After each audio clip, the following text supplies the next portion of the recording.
All right, so if you're wondering why I didn't post yesterday, I got home and I needed to work on another Apple problem. And of course, I find out that my Apple problem is more of a network problem. So I have to figure that out come Monday morning. But anyhow, in fumbling around with that problem and then trying to install my new water filter, and I'm sure all of you have come across this where you're trying to put something together. The instructions are vague and you have to modify your equipment because they don't know how long of tubing you're going to need. So you cut it in the wrong place and now you're left with a piece that's not going to work. Kind of like life. You cut the wrong piece and now it doesn't work. So there I was, an hour into it, looking at an end that wasn't going to fit into another end. And I'm thinking, should I try to fix this now? It's 6 o'clock on Friday night, and the answer was no. And I was out of time.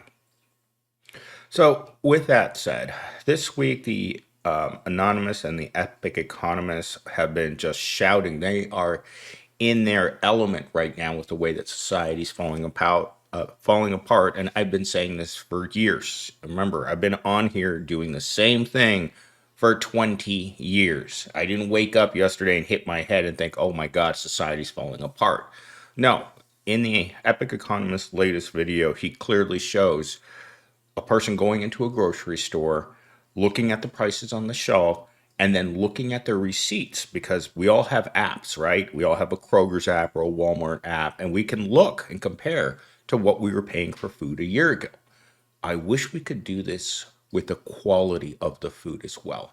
Because everything in our society has diminished in quality right down to your lifestyle. This morning I planned on getting up at 6, being ready to go. I was planning on going to the lake across the street from my house and doing a little bass fishing. For some reason, I get nostalgic for bass fishing again, and I've got all my gear sitting there. And all I have to do is just grab it and go down to the lake. But I heard that familiar thunder that rattled through my room, and I looked outside and it was raining. I've fished in the rain before, and I'm not that young anymore. I'm not going to go stand holding a lightning rod, by the side of the lake, hoping not to get struck by lightning while I fish where there are no fish, right? In fact, I wasn't even planning on fishing. I was planning on just throwing the lure out there because I don't want to touch the fish. I want to see the fish come up and try to grab the lure. I was going to toss a buzz bait out there, but break off the end and just see if something will come up and bite it. Yeah. When I was a kid, I would have never even thought about taking the hooks up. But as an adult, I just don't care anymore. Kind of like the whole way of life that we have. Nobody really cares about life anymore. All right, so let's get into our opening monologue. Today, we're only going to have two talking points because I have to get ready to go to the gym. So, you ever notice how meat doesn't even taste like meat anymore? It tastes like capitalism, like debt, despair, and freezer burned dreams. You stand in the grocery aisle staring at $8 chicken breasts, wondering if they were raised on gold dust and tears. This isn't a diet trend, it's the taste of a collapsing economy served medium rare. For the first time in my life, I've come to the conclusion that I'm not going to buy food. I'm going to buy as little as it takes to sustain myself. And I've noticed that I've started losing a lot of weight since I stopped eating meat. Because if all you eat is watermelon and broccoli, well, you're not going in the best direction when it comes to dietary needs. I supplement in all my protein through protein powders, which isn't good, but I've also started taking creatine. And why is this? Because the food has gotten to the point where it's just not worth it. It's not worth going to your job anymore. It's not worth going to the grocery store anymore. In fact, I don't know what is worth doing it anymore because I've tried. I've tried to buy chicken, pork, and beef. I bought a hamburger the other day. Didn't taste like anything that I remember. It tasted weird. I handed a bag of potato chips to one of my coworkers this week and I said, "Does this taste right to you?" And I'm like, "Does this really taste like Doritos to you?" And he takes one bite and he said, "No, this doesn't taste the same anymore." And I just threw it away because that bag of chips now costs 3 times more and the quality of it is 10 times less. Also, the size of it is smaller. Again, a direct reflection on us as a society. Everything tastes bad. In fact, I was walking through the hard liquor aisle and they had a merchandiser that was stacking, I think it was haymaker or something. I know the second word in it was maker of the bottle. But she was bent over at the waist all the way. So I walked by and there was a couple of just bold cheeks just staring at me. And I was just like, that doesn't look good. It doesn't look good. Normally I'd say that looks great, but it didn't. And I was asking ChatGPT about this. It's like, why do we know that something is going to be bad just by looking at it, but we do it anyway? Like for me, after the gym on Fridays, I try to get myself a coffee. I like having a mocha, but I know what that's going to lead to: violence in the bathroom, the kind that gets on the walls, on the ceiling, all over the place, except for where it's supposed to go. It's the same thing with relationships. You touch them and you know where they're going to go. They're going to go sour. They're not something you really want with a person you're really not interested in. I reflected on that. This girl's smiling at me. She's giving me every clue, visible clue that she wants me to talk to her. And not only did I pass her once, but I passed her 3 times in the store. And all 3 times she gave me the look. And I thought, you know what, MillennialSteam, I know you're hungry, but sometimes you just have to say no. And I just walked past her, waved at her, and just decided no. But hey, that's life. Let's get into talking point number one. They'll tell you it's about health or sustainability, but no one chooses tofu out of spiritual awakening. They're choosing it because chicken costs $20 and beef tastes like despair. The networks call it changing consumer behavior, but what it really means is the paycheck gave out before the appetite did. Ouch. We have a lot of appetites in this world, and one of them is for beef. Whether your beef is in nice fit package or your beef is beefy, well marbled. But most of us have to eat.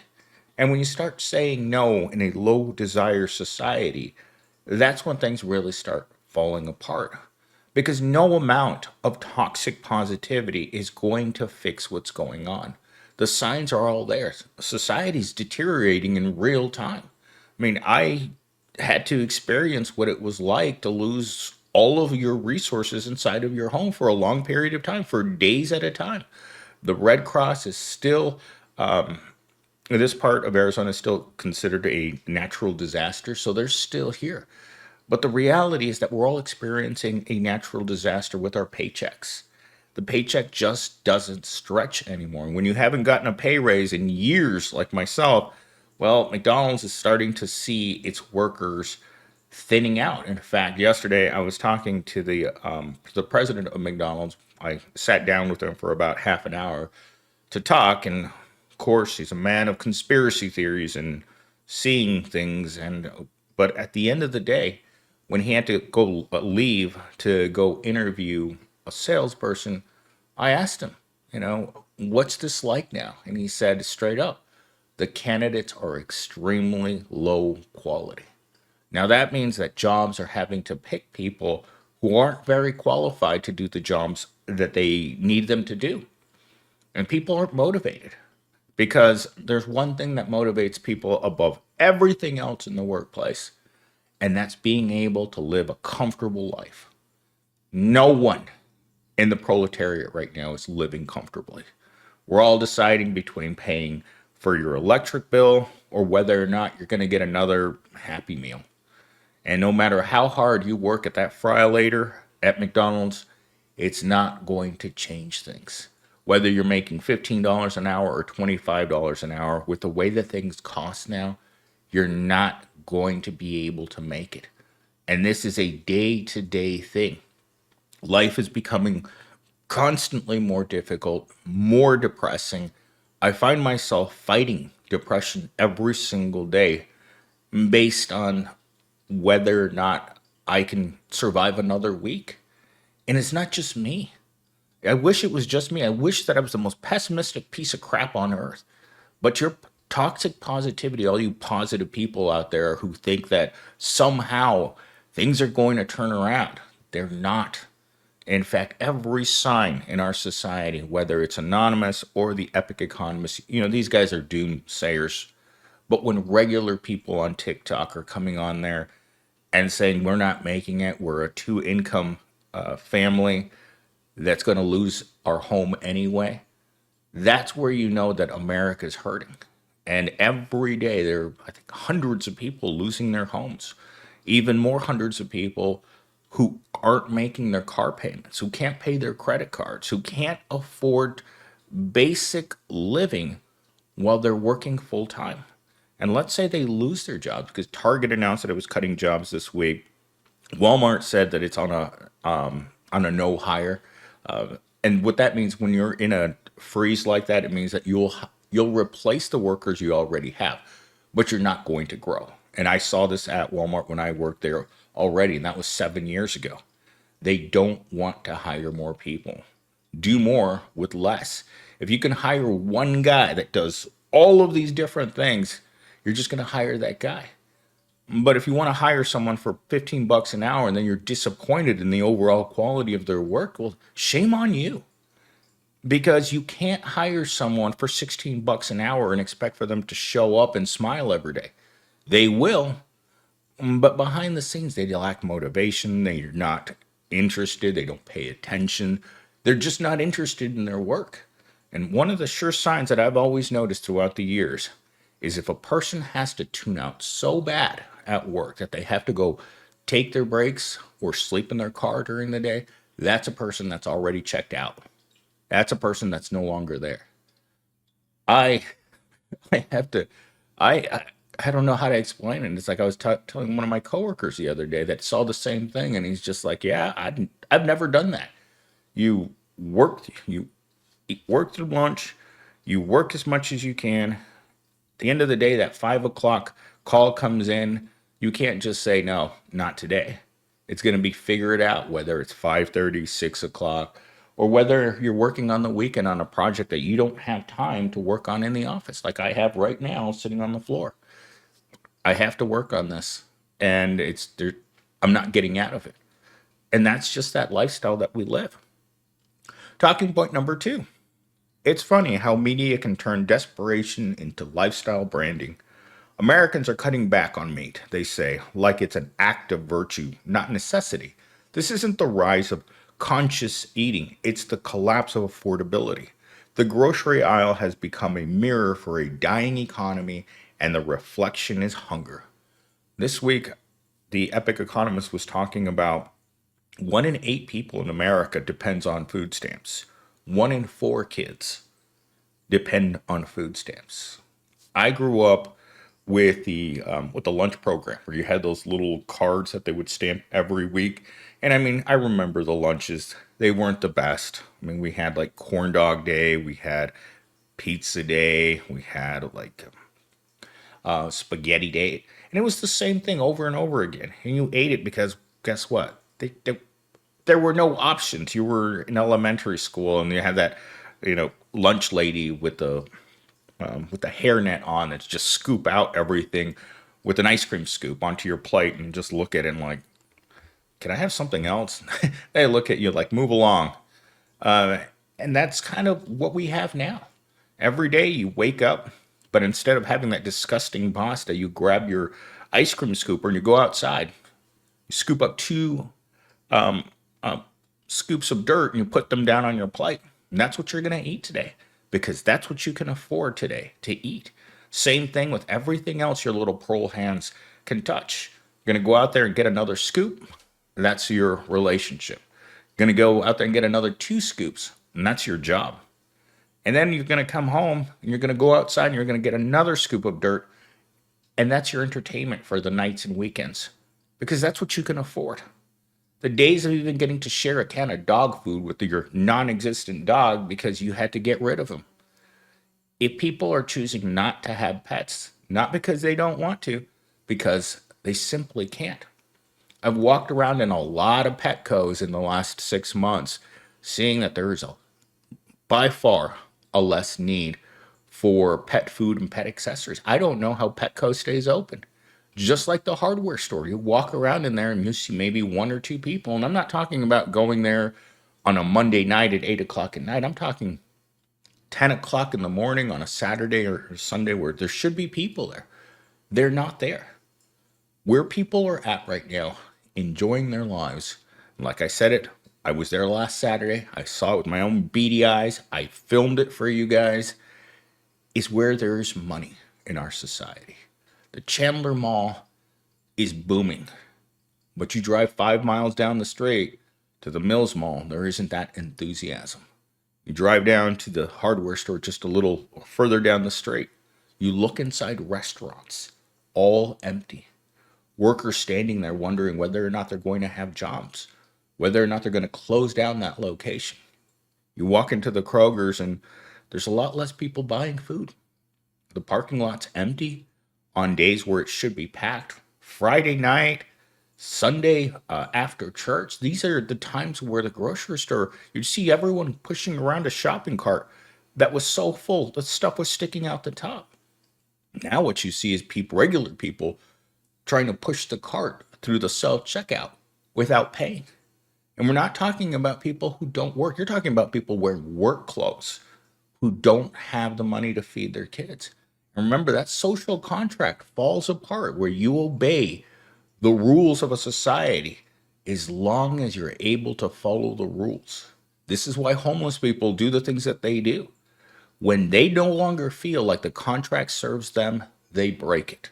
And when more ordinary people are willing to break the social contract of do good, it's because they have to. And this is the number one thing the epic economist talked about, is that when the stuff hits the fan, people start disobeying. Why? Because it doesn't suit them. It doesn't suit them to follow the rules that aren't helping them. And right now, there is no aspect of life that's helping you as a working class person. Your paycheck it's not even a paycheck anymore. It's kind of like used toilet paper. By the time you get your paycheck on Friday, it's already gone. What are you supposed to do when you have no money in your bank account? You're supposed to scratch your rear end and think positive thoughts and maybe, I don't know, maybe just tell yourself, convince yourself that this isn't happening. That while you're eating your dirt sandwich, that it's not real dirt, it's just meat. It just tastes bad. But with that said, let's get into our closing monologue. So yeah, maybe we're eating less meat, not because we're mindful consumers, but because we're broke with manners. The rich call it minimalism. The rest of us call it dinner. Every bite is a reminder that survival's the new luxury, and irony's the only thing still free. So chew slow. It's the last thing you'll be able to afford to enjoy. Remember that when you're chewing your dirt in the morning, chew it slowly. Enjoy the flavor. Enjoy being broke. And when you get to Pound Town, enjoy it. You know, Fleece isn't there for your entertainment. Fleece is part of the show. Fleece embodies low wages, terrible work conditions, and the lack of careers. There was a YouTuber called the Blabbering Loner, I think, who was talking about careers in the very simple sense. They went away a long time ago. We're all stuck in this like nightmarish world. In fact, one of my coworkers yesterday asked me, it's like, and this is a common thing, did we already all get murked and we're just living in hell? Because I mean, if nothing tastes good and being alive sucks, where are we? We're definitely not on a cheerful planet Earth. I think I did this video a couple of years ago called Slave Earth. I think we're there, people. If you don't think so, put it down in the comments if you made it this far. And with that said, I got to get ready, and I will talk to you guys in the next one.